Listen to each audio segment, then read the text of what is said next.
नमस्ते।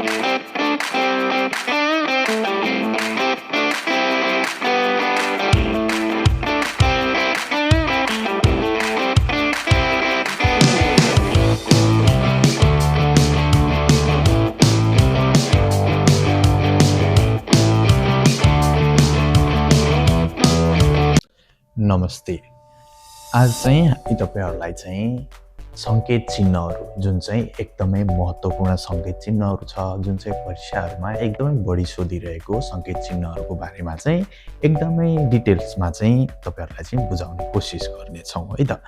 र यो संकेत चिन्हहरु मध्ये चाहिँ धेरै जसो चाहिँ मानिसहरुले चाहिँ एकदमै झुक्किने संकेत चिन्ह र एकदमै बढी चाहिँ बिगार्ने गर्दछन् है। हेर्दाखेरि एकदमै सजिलो लागे पनि संकेत चिन्हका प्रश्नहरुमा एकदमै बढी चाहिँ मान्छेहरुले चाहिँ प्रश्नहरु चाहिँ बिगारिरहेका हुन्छन् है त।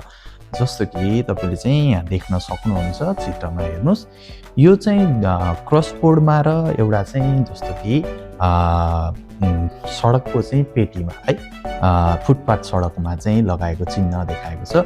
यो चाहिँ क्रस चाहिँ दुईवटा छ है, जसमध्ये चाहिँ यो क्रस दुईवटा छ भने यसले चाहिँ तपाईले चाहिँ गाडी चाहिँ पार्किङ गर्न र रोक्न दुवै निषेध छ भनेर भनेको छ है। पार्किङ गर्न र रोक्नुमा फरक पत्ता लगाउन सकिएन भने चाहिँ प्रश्नहरु चाहिँ बिगार्न सकिन्छ है त। पार्किङ गर्न र रोक्न निषेध भनेको चाहिँ यसलाई चाहिँ च्युतेस्या किन्सी भनेर भन्छ है त। यो भनेको चाहिँ तपाईले चाहिँ गाडीलाई चाहिँ छोडेर जान पनि भएन अथवा तपाई चाहिँ प्यासेन्जर झर्नको लागि रोक्न पनि मिल्दैन भन्न खोजे है यो संकेत चिन्हले है त। यो रहेको संकेत चिन्हले चाहिँ पार्किङ निषेध भनेर जनाउँछ है। तल रहेको संकेत चिन्हले चाहिँ सवारी साधन निषेध भनेर जनाउने हुँदाखेरि यो संकेत चिन्हमा चाहिँ हामी चाहिँ झुकिनु हुँदैन। फरक के छ भन्दाखेरि यो बोर्ड भित्र चाहिँ संकेत बोर्ड भित्र चाहिँ एउटा के छ नीलो छ भनेदेखि चाहिँ अर्को सवारी साधन निषेध भित्र चाहिँ सेतो रहेको छ है त। यो दुईटा रङले पनि छुटाउन सकिन्छ। अब यो रोक्न निषेध संकेत चिन्हमा चाहिँ सडक पेटीहरुमा चाहिँ पहेँलो धर्काहरु हुने गर्दछ। अघि हामीले हेरेको थियो त्यहाँ चाहिँ सिधा पहेँलो धर्का थियो भने यसमा चाहिँ सडक पेटीहरुमा चाहिँ पहेँलो धर्का चाहिँ डट डट डट वाला चाहिँ हुन्छ है त। यसलाई चाहिँ यो धेरै जसो चाहिँ हामीले सहर बजारहरुमा देख्न सक्छौं पेटीवालामा चाहिँ। जस्तो कि यो संकेत चाहिँ तपाईले चाहिँ यहाँ चाहिँ पार्किङ गर्न पाउनुहुन्न है, तर तपाईले चाहिँ कस्तो हुन्छ भन्दाखेरि चाहिँ तपाईले चाहिँ गाडी चाहिँ रोक्न पनि निषेध गाडी चाहिँ अस्थायी रूपमा रोक्न भने पाउनुहुन्छ। कसैलाई चाहिँ प्यासेन्जर झार्नु पर्यो त्यस्तो अवस्थामा भने चाहिँ रोक्न सकिन्छ भनेर भन्ने है त। यो रोक्न निषेध यो पार्किङ निषेध संकेतले चाहिँ यो जनाउँछ है त। अब सँगसँगै चाहिँ अर्को हाम्रो रहेको छ सुरक्षित क्षेत्र भनेर रहेछ है। यो चाहिँ सुरक्षित क्षेत्रवाला प्रश्नमा चाहिँ कसरी सोध्छ भन्दाखेरि जस्तो कि यो सुरक्षित यसले चाहिँ सुरक्षित क्षेत्र हो भनेर जनाउँछ भनेर एउटा प्रश्न सोध्छ भनेदेखि चाहिँ जस्तो कि यो सुरक्षित क्षेत्रमा हेर्नुस् न, पहेँलो चाहिँ बोर्ड रहेको छ बाहिरपट्टि साइडमा र भित्रपट्टि सेतो रहेको छ। पहेँलो भएको ठाउँमा चाहिँ यो पहेँलो बोर्डहरु भएको ठाउँ जस्तो देखाएको छ, जहाँ चाहिँ यो भित्रपट्टि चाहिँ खाली छ है। सेतो बोर्ड भित्र यो भित्रपट्टि ठाउँ चाहिँ खाली छ। एकदमै राम्रोसित ध्यान दिएर हेर्नु होला। यसले चाहिँ तपाई चाहिँ यहाँबाट चाहिँ सवारी साधनहरु चाहिँ चलाएर जान सकिदैन भनेर चाहिँ जनाउँछ है। यो संकेत बोर्ड भएको चाहिँ सडकमा चाहिँ यो संकेतहरु छ, सडकमा चाहिँ कोरिएको छ भने यो भित्र चाहिँ हामीले चाहिँ चलाएर जान सकिदैन भनेर चाहिँ बुझाउँछ है। र उस्तै देखिने रोक्न निषेध 23 किन्सी चाहिँ है, 23 किन्सीको चाहिँ संकेत चिन्ह हेर्नुस् त, सेतो बोर्ड भित्र थोरै थोरै धर्काहरु काटिएको छ है।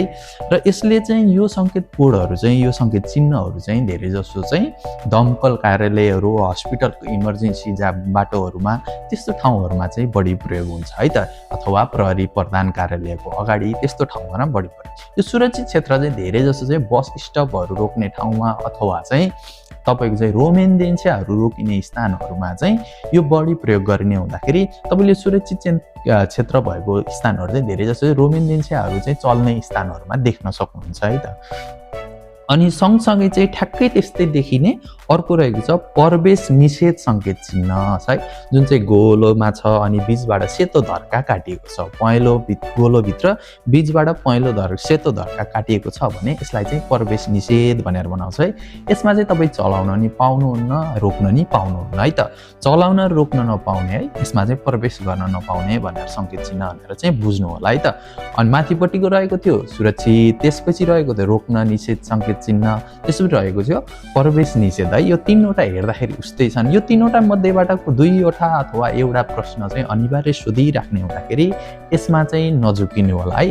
यसमा सोध्ने प्रश्नहरू भने चाहिँ धेरै जसो चाहिँ यो रोक्न निषेध सङ्केत चिन्हमा चाहिँ रोक्न पाइँदैन, तर अगाडि गाडी जाम भएको बेला रोकेँ भनेर भन्छ है, त्यस्तो बेला पनि रोक्न पाइँदैन। जस्तो कि प्रवेश निषेध सङ्केत चिन्हमा चाहिँ तपाईँले चाहिँ कुनै पनि बेलामा चाहिँ त्यहाँभित्रबाट चलाएर जान सक्नुहुन्न भनेर चाहिँ बुझ्नुपर्छ है त।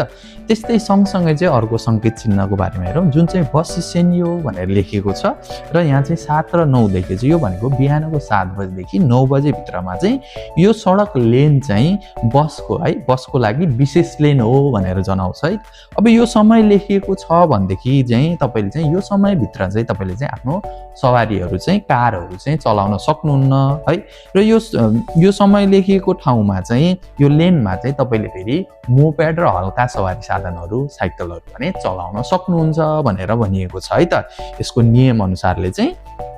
अनि जस्तो कि तपाईँको सडक लेन चाहिँ भिडभाड भयो भनेर चाहिँ यो लेनमा चलाएर जान सकिँदैन पनि भनेको छ। यो लेनमा चाहिँ तपाईँले कारहरू मोटरसाइकलहरू चाहिँ चलाउन सक्नुहुन्न है, कारका साधनहरू चलाउन सक्नुहुन्न। कारका साधनभित्र कार, मोटरसाइकल, ट्रक, बस सबै कुराहरू पर्छ। यो चाहिँ रुट बसको लागि मात्र चाहिँ चल्ने लेन भएको हुँदाखेरि तपाईँले रुट बस बाहेक चाहिँ अरू सवारी साधनहरू चाहिँ यहाँ लेखिएको समयमा चाहिँ चलाउन सकिँदैन। त्यसपछिको समयमा भने फेरि चलाउन सकिन्छ यदि समय लेखिएको छ। यदि समय लेखिएको छैन भने कुनै पनि समयमा चाहिँ चलाउन सकिँदैन। अर्को चाहिँ चलाउन मिल्ने अवस्था भनेको तपाईँ चाहिँ चोकमा अथवा दायाँ बायाँ मोडिएर जाँदाखेरि यो लेन प्रयोग गर्नुपर्ने भयो भने अपरिहार्य अवस्थामा भने दायाँ र बायाँ मोडिनको लागि भने यो लेन प्रयोग गर्न सकिन्छ। सँगसँगै चाहिँ आपतकालीन सवारी साधनलाई चाहिँ बाटो छाड्नको लागि भएमा पनि यो लेनमा गएर चाहिँ आपतकालीन सवारी साधनलाई बाटो छोड्नु पर्यो भने चाहिँ यो लेनमा चाहिँ चलाउन सकिन्छ भनेर भन्छ। यो चाहिँ अपवादको रूपमा र नियम बाहेकका अपवादको रूपमा चाहिँ भनिन्छ है। र त्यस्तै देखिने बस युसेन भनेर भनिएको छ। यसलाई चाहिँ बस युसेन दोरो भनेर भन्छ है। यो बस युसेन भनेको चाहिँ बसको लागि चाहिँ रुट बसको लागि चाहिँ प्राथमिक सडक हो भनेर भनेको छ है त। यो प्राथमिक सडक हो भन्दा बित्तिकै चाहिँ सबभन्दा पहिला चाहिँ गुड्न पाउने चाहिँ प्राथमिक चाहिँ रुट बसहरूको लागि हो भनेर भनेको है त। रोसेन बसहरू चाहिँ पहिला गुड्न पाउने हो, त्यसपछि चाहिँ अरू सवारी साधनहरू पनि गुड्न पाउँछन् है। तर यहाँ चाहिँ समय लेखेको छ भने त्यो समयमा चाहिँ रोसेन बसहरूको लागि प्राथमिक हुन्छ भनेर भनेको छ है। समय लिएको छैन भने त्यो चाहिँ जतिसकेको समयमा पनि त्यो रुट बसहरूको लागि प्राथमिक हुन्छ भनेर चाहिँ बुझ्नुपर्ने हुन्छ है त। यदि चाहिँ यो युसेन दोहोरोमा चाहिँ तपाईँ चाहिँ के झुक्किनु भएन भन्दाखेरि यसमा चाहिँ सबै सवारी साधनहरू चलाउन सकिन्छ है त। सबै सवारी साधनहरू चलाउन सकिन्छ, तर चाहिँ पछाडिबाट चाहिँ युसेनको लागि जस्तो कि रुट बसहरू चाहिँ आयो, रोसेन बसहरू आयो भने उक्त रोसेन बसलाई चाहिँ अवरोध गर्नु हुँदैन। र यदि तपाईँ चाहिँ आफ्नो चाहिँ पछाडिबाट चाहिँ युसेन बस आएको छ भने स्पिड बढाएर जाने नभएर तपाईँले उक्त लेनबाट चाहिँ बाहिर निक्लिएर प्राथमिक बसलाई चाहिँ पहिला जान दिनुपर्छ भनेर चाहिँ यो सङ्केत चिन्हले चाहिँ यो चित्रले चाहिँ जनाउँछ है। यो युसेन र सेन्योमा चाहिँ नझुकिनु होला है। सेन्योमा चाहिँ तपाईँले मोपेडहरू चलाउन सक्नुहुन्छ, युसेनमा पनि चलाउन सक्नुहुन्छ है। दुइटैमा चाहिँ मोपेड हल्का सवारी साधनहरू चाहिँ चलाउन सकिन्छ, तर तपाईँले सेन्योमा चाहिँ कारका साधनहरू भने चलाउन सक्नुहुन्न। तर युसेनमा चाहिँ सबै सवारी साधन चलाउन सकिन्छ र पछाडिबाट बसहरू आयो भने चाहिँ उनीहरूलाई पहिला प्राथमिक दिनुपर्छ भनेर भनेको छ। सँगसँगै समयहरू पनि त्यहाँ लेखिएको छ भने उक्त समयमा चाहिँ त्यो नियम लागू हुने हो भनेर चाहिँ जनाइएको है त। अनि जस्तो कि दिशा निर्देशन अनुसारले चाहिँ ट्राफिक लेन विभाजन भनेर भनिएको छ है त। अब दिशा निर्देशन अनुसारले ट्राफिक लेन विभाजन, यसमा चाहिँ प्रश्नहरू सोध्ने कसरी सोध्छ भन्दाखेरि यदि सडकहरूमा चाहिँ यस्तो सङ्केत चिन्हहरू चाहिँ राखिएको छ भनेदेखि चाहिँ सधैँ पालना गर्नुपर्छ भन्ने छैन भनेर चाहिँ प्रश्नहरू सोध्न सक्छ।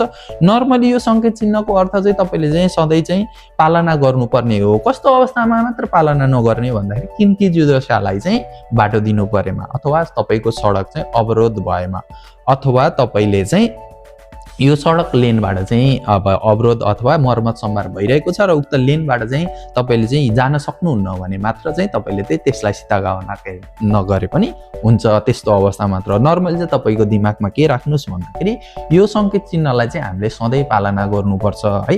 प्रश्नमा चाहिँ तपाईँलाई चाहिँ कसरी सोधेको छ भने चाहिँ सधैँ पालना गर्नु पर्दैन, गर्छ भन्ने छैन भनेर भन्छ भने त्यो सिधा गलत हुन्छ। सधैँ हामीले चाहिँ ट्राफिक नियमलाई चाहिँ पालना गर्नुपर्छ भनेर चाहिँ भनिएको भनिएको छ है त। त्यसैले चाहिँ यो लेनहरू छुट्याउने जस्तो कि लेनहरूमा चाहिँ दिशा निर्देशन गरेको छ भने सधैँ त्यो दिशा अनुसारले नै हामी चाहिँ जानुपर्ने हुन्छ है। आपतकालीन सवारी साधनलाई बाटो छोड्दा मात्र चाहिँ हामीले चाहिँ त्यो नियम चाहिँ लागू हुँदैन है अवपातको रूपमा भनिएको छ है त। अर्को चाहिँ तपाईँको चाहिँ यहाँ चित्रमा हेर्नुहोस् त, एउटा रहेको छ तपाईँको चाहिँ एकतर्फी सडक, अर्को रहेको छ बायाँ मोडिने सडक भनेर भनिएको छ है त। यो बायाँ मोडिने सडक र एकतर्फी सडकको चाहिँ चिन्ह हेर्दाखेरि उस्तै उस्तै देखिन्छ, हेर्नुहोस् त उस्तै उस्तै छ।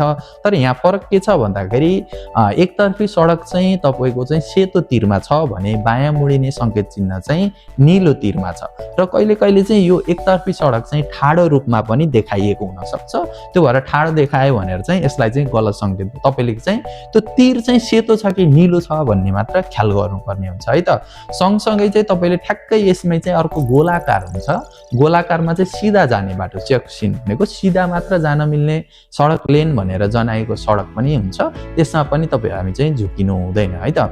अनि सँगसँगै चाहिँ तपाईँको चाहिँ पैदल यात्री क्रसवाक र यो नर्सरी बालबालिका हेरचाह केन्द्र स्कुल क्षेत्र यो दुईटा सङ्केत चिन्ह चाहिँ हेर्दाखेरि उस्तै उस्तै देखिने, तर यसको अर्थहरू फरक फरक छ। नर्मली तपाईँले यहाँ हेर्न सक्नुहुन्छ, यहाँ एउटा चाहिँ पहेँलोमा देखाइएको छ जुन चाहिँ नर्सरी स्कुल बस अथवा स्कुल क्षेत्र चाहिँ नजिक रहेको भनेर चाहिँ चेतावनी दिन्छ भने निलो सङ्केत चिन्हमा रहेको जुन चाहिँ बालबालिका हिँडे जस्तो देखिए पनि तपाईँले चाहिँ यसलाई स्कुल क्षेत्र नभएर यसलाई चाहिँ पैदल यात्री क्रसवाक नै हो भनेर चाहिँ बुझ्नुपर्ने हुन्छ है त।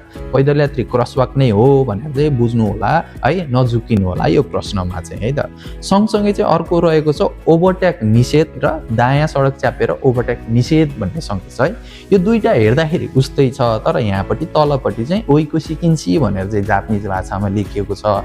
यसको जापानिज भाषामा तलपट्टि लेखिएको छ भने चाहिँ कुनै पनि किसिमको ओभरटेक चाहिँ गर्न निषेध हो है, दायाँ सडक च्यापेर जान निषेध हो। सँगसँगै चाहिँ यो पहेँलो यो चाहिँ तलपट्टि चाहिँ ओइको सिकिन्सी लेखिएको छैन, यो सङ्केतमा बोर्ड मात्र छ भनेदेखि चाहिँ यो अवस्थामा पनि तपाईँले चाहिँ सडकको दायाँपट्टि चाहिँ च्यापेर जान निषेध हो है। अब यो चाहिँ नर्मली प्रश्नमा सोध्ने बेलामा चाहिँ अनिवार्य तपाईँलाई पूर्ण रूपमा खुलाएको हुन्छ प्रश्नमा चाहिँ। यदि प्रश्नमा खुलाएको छैन भने जति प्रश्नले सोधेको छ त्योभन्दा बढी चाहिँ नबुझ्नु होला। जस्तो कि ओभरटेक गर्दाखेरि चाहिँ तपाईँले हामीले हेर्छौँ ओइको सिकिन्सीवाला लेखेकोमा चाहिँ यसमा चाहिँ तपाईँले नर्मली चाहिँ यो सङ्केत चिन्हले चाहिँ ओभरटेक गर्न निषेध भनेर जनाउँछ, तर साइकल तथा मोपेडको साधन भएमा ओभरटेक गर्न सकिन्छ भनेर पनि प्रश्न सोध्छ है त। साइकल तथा मोपेड भए पनि यो सङ्केत चिन्ह भएको अवस्थामा चाहिँ ओभरटेक गर्न सकिँदैन। अनि अर्को सङ्केत चिन्ह जुन चाहिँ दायाँ सडक च्यापेर ओभरटेक गर्न निषेध भनेको छ, यो सङ्केत चिन्हमा चाहिँ यो सङ्केत चिन्ह र ठ्याक्क पहेँलो धर्का जुन चाहिँ तपाईँको चाहिँ बिच सडक लेन चाहिँ पहेँलो धर्काले चाहिँ लगाइएको छ, ठोस पहेँलो धर्का छ र यो सङ्केत चिन्ह छ भनेदेखि यो दुईटाको अर्थ पनि एउटै हुन्छ है। धेरैजसो प्रश्न चाहिँ दुईवटै सङ्केत चिन्हबाट चाहिँ सोधेको हुँदाखेरि ख्याल गर्नु होला, पहेँलो धर्का र यो दायाँ सडक च्यापेर ओभरटेक गर्न निषेधको यसको अर्थ चाहिँ एउटै हुन्छ। एउटा चाहिँ सडकमा चाहिँ प्रयोग गरिने हुन्छ भने एउटा चाहिँ सङ्केत बोर्डको रूपमा प्रयोग गरिने हुँदाखेरि हामीले चाहिँ यो सङ्केत बोर्ड छैन तर सडकमा चाहिँ यो धर्को पहेँलो धर्को छ भने यसको अर्थ पनि दायाँ सडक च्यापेर जान चाहिँ निषेध हो। त्यो पहेँलो लेन चाहिँ तपाईँले पहेँलो ठोस रेखा चाहिँ काटेर विपरीत सडकको दायाँपट्टि भागमा चाहिँ जान निषेध हो। पहेँलो रेखा काटिएको छ है, पहेँलो रेखा छ। अनि यो पहेँलो रेखा देखाएर चाहिँ प्रश्नमा के सोध्छ भन्दा यो सडकमा चाहिँ यो सङ्केत चिन्ह छ भनेदेखि दायाँपट्टि सडक च्यापेर जान निषेध गरिएको छ भनेर एकदम सिधा सिधा सोधेको छ। यस्तो प्रश्न सोध्यो भने तपाईँले सिधा सिधा चाहिँ मारु लाउन सक्नुहुन्छ। यसको अर्थ नै त्यही हो, तपाईँले चाहिँ दायाँपट्टि सडक चाहिँ च्यापेर जान चाहिँ निषेध गरिएको छ भनेर चाहिँ जनाउँछ है त। मतलब चाहिँ तपाईँहरूले चाहिँ यो चाहिँ सङ्केत चिन्हमा चाहिँ अर्को चाहिँ जस्तो कि 50 किलोमिटर अथवा 60 किलोमिटर भनेर लेखे, जस्तो कि यहाँ चित्रमा हामी देखाउँछौँ 50 किलोमिटरको चाहिँ सङ्केत चिन्ह दिएको छ है। यो 50 किलोमिटरको सङ्केत चिन्ह दिएपछि चाहिँ तपाईँले चाहिँ साधारण सडकहरूमा चाहिँ है चलाउँदाखेरि चाहिँ यो सङ्केत चिन्ह 50 किलोमिटर भन्दा अधिकतम गतिमा चाहिँ चलाउन सकिँदैन यो सडकमा चाहिँ भनेर बुझ्नुपर्ने हुन्छ है त। सँगसँगै चाहिँ 50 किलोमिटर त हो, के मोपेड मोटरसाइकल पनि 50 किलोमिटर चलाउन सकिन्छ भन्ने चाहिँ धेरैलाई लाग्न सक्छ, सकिँदैन है त। मोपेडहरूको चाहिँ तपाईँको अधिकतम स्पिड भनेको नै 30 किलोमिटर प्रति घन्टा भन्दा माथि चाहिँ कोहीहरू भएर चाहिँ चलाउन नसकिने हुँदाखेरि चाहिँ तपाईँले चाहिँ यो सङ्केत चिन्ह भएको सडकमा चाहिँ पहिलो कुरो त 50 किलोमिटर भन्दा माथि चलाउन सक्नु भएन। अर्को चाहिँ मोपेड मोटरसाइकलहरू चाहिँ 30 किलोमिटरभन्दा माथि चलाउन सकिँदैन। र यसमा सोध्ने प्रश्नहरू भनेको चाहिँ यो सङ्केत चिन्ह भएको सडकमा चाहिँ वरपर चाहिँ सवारी साधनहरू छैनन् र भिडभाड छैन भने 50 किलोमिटर गतिमा चाहिँ चलाउन सकिन्छ भनेर चाहिँ प्रश्न सोध्छ है त। यदि चाहिँ यसरी प्रश्न सोध्छ भने 50 किलोमिटर माथि भन्दा चलाउन सकिन्छ भनेर प्रश्न सोध्छ भने के हुन्छ त यसको उत्तर तपाईँहरूले चाहिँ कमेन्टमा लेख्नु होला है त। हामी चाहिँ प्रश्न हेर्छौँ। अनि अर्को चाहिँ प्रश्न रहेको छ, जस्तो कि हेर्नुहोस् त यहाँ चाहिँ तोमारे र ज्योकोको चाहिँ दुईवटा सङ्केत चिन्ह हेर्दा उस्तै देखिने खालको छन्। यो दुईवटा सङ्केत चिन्हमा चाहिँ हामी चाहिँ झुकिनु के भएन भन्दाखेरि जहाँ चाहिँ यो सङ्केत चिन्ह तोमारे लेखेको हुन्छ त्यो स्थानमा चाहिँ तपाईँ चाहिँ सधैँ एकपटक चाहिँ अस्थायी रोकेर जानुपर्ने हुन्छ भनेर भनिएको छ है त। जस्तो कि अनि अर्को यो ज्योको स्लो भनेर लेखिएको छ नि, यसमा चाहिँ स्लो भनेको चाहिँ ज्योको भनेको चाहिँ कतिको स्पिड हो भन्ने थाहा भएन भने पनि यहाँ चाहिँ एकदमै झुकाउन सकिन्छ। ज्योको भनेको चाहिँ 10 किलोमिटर वा त्योभन्दा कमको स्पिड, जहाँ गाडी चाहिँ तुरुन्तै रोकिन सक्ने स्पिडलाई हो भनेर जनाउँछ है त। त्यो भएर चाहिँ ज्योको भनेको चाहिँ तपाईँले चाहिँ नझुकिनु होला। ज्योको र यो तोमारेमा चाहिँ धेरै जस्तो चाहिँ यो तोमारेको क्वेसनमा चाहिँ के सोध्छ भन्दाखेरि यदि यो सङ्केत बोर्ड भएको स्थान हुँदै तपाईँ जाँदाखेरि चाहिँ वरपर सडक है छेउछाउको सडकमा चाहिँ सवारी साधन छैनन् भने अस्थायी रोकेर नगए पनि हुन्छ, त्यत्तिकै गइयो भनेर पनि प्रश्न सोध्छ है त। यो प्रश्न सोध्यो भने तपाईँले के गर्नुहुन्छ त्यसको चाहिँ कमेन्टमा उत्तर दिनु होला है त। हामी तपाईँहरूलाई चाहिँ त्यसको रिप्लाई दिनेछौँ है त। अनि सँगसँगै चाहिँ तपाईँहरूको चाहिँ सोध्ने प्रश्नहरू चाहिँ धेरै जसो सङ्केत चिन्हहरू चाहिँ यिनै सङ्केत चिन्हहरूबाट नै बढी प्रश्न सोधिरहेको छ। अनि अर्को चाहिँ तपाईँको चाहिँ पार्किङ निषेधमा चाहिँ समयहरू लेखेको सङ्केत चिन्हहरू पनि हुन्छ कतिपय स्थानहरूमा है। समयहरू लेखेको छ भने उक्त समयमा चाहिँ पार्किङ गर्न निषेध अथवा पार्किङ र रोक्न दुवै निषेध भनेर चाहिँ बुझ्नुपर्ने हुन्छ। जस्तो कि जुन चाहिँ गोलाकार सङ्केत चिन्हहरू यहाँ हेर्न सक्नुहुन्छ, यस्तो सङ्केत चिन्हहरूमा समय लेख्छ भने जतापट्टि दिशा फर्किएको छ त्यो दिशामा मात्र चाहिँ उक्त समयमा चाहिँ जान सकिने हो भनेर चाहिँ तपाईँले बुझ्नु पर्यो है। अब त्यो दिशामा मात्र जान सकिने हो भएपछि त्यहाँ प्रश्नमा चाहिँ अब कसरी लेखिएको छ, कसरी सोधेको छ भन्ने कुरा चाहिँ एकदमै इम्पोर्टेन्ट हुन्छ है त। तपाईँले त्यो भएर चाहिँ चित्र नहेरिकन प्रश्नहरू मात्र पढ्नुभयो, चित्रमा सानो कुराले पनि झुक्काउन सक्छ र प्रश्न पढ्दाखेरि पनि सानो मात्र अथवा यस्ता प्रश्नहरूले पनि एकदमै बढी झुक्काउने हुँदाखेरि नझुक्किनु होला है त। आजको लागि लास्टसम्म हेरिदिनु भयो, धेरै धेरै धन्यवाद है त। Thank you so much.